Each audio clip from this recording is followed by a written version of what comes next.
To settle the idea, we should immediately look at some simple examples. As always, we shall begin with settings in elementary contexts. And once we have these firmly under our belt, we shall quickly abstract and generalize the principle before we look at meaty and real-world examples. So let's start again, inevitably, with the toss of a coin. Consider the following simple experiment that we've seen oft times before. Imagine that a fair coin is tossed 3 times. To keep matters simple, let us write H for heads, T for tails. We should immediately begin by writing down what the sample space of the experiment is. And it's clear, the sample space is a space of triples, where we specify, for example, the result of the first toss, then the result of the second toss, and finally the result of the third toss. And we immediately find a finite sample space of 8 elements, starting with the outcome, the sample point of 3 heads in a row, followed by 2 heads and a tail, and so forth, concluding with 3 tails in a row. Let's write down certain events of interest. So first, let A be the event that the first toss shows heads, B the event that the second toss shows tails, and C the event that the third toss shows heads. Before we move on, we should make sure we identify the probability measure, and in this setting the coin is fair, the trials are independent, whatever that means, but in our context we take this to mean that the probability measure at hand is combinatorial, allocating equal mass to each of the 8 atoms. In other words, the atomic probabilities are all 1 in 8. The simple and elementary question here is, are the events A, B, and C independent? Naturally enough, we anticipate that they are. And it might be well to pause the lecture for a moment and see if you can in fact determine that they are.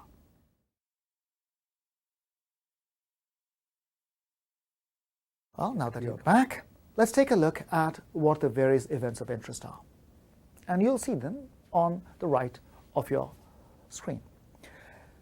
The event A is a subset of the sample points. Now, which subset? Oh, well, clearly, the first element in the triple has to be heads. And the remaining 2 elements could be anything whatsoever. And that gives you 4 possibilities. And therefore, A has got a chance of 4 in 8 or 1 in 2. What about B? The second element in a triple has to be tails. And the first and third elements can be anything whatsoever.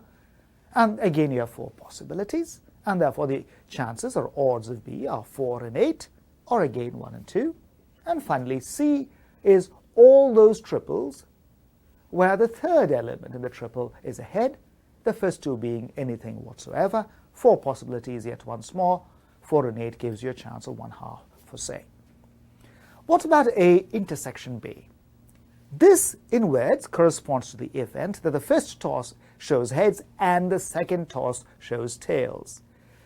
This then corresponds to all those triples where the first element is H, the next element is T, and the third element can be either H or T. And again, now we have exactly 2 possibilities. So the chances of A intersection B are 2 in 8 or 1 in 4. Likewise, the chances of A intersection C and B intersection C are again 1 in 4. Finally, we'll look at a triple of intersections, A with B with C. This corresponds to the English statement that the first toss shows heads, the second toss shows tails, and the third toss shows heads.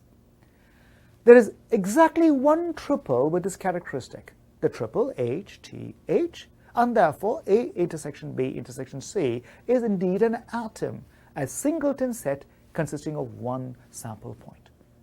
The chances of A intersection B intersection C then are naturally 1 in 8. And we immediately observe that we have a rule of products.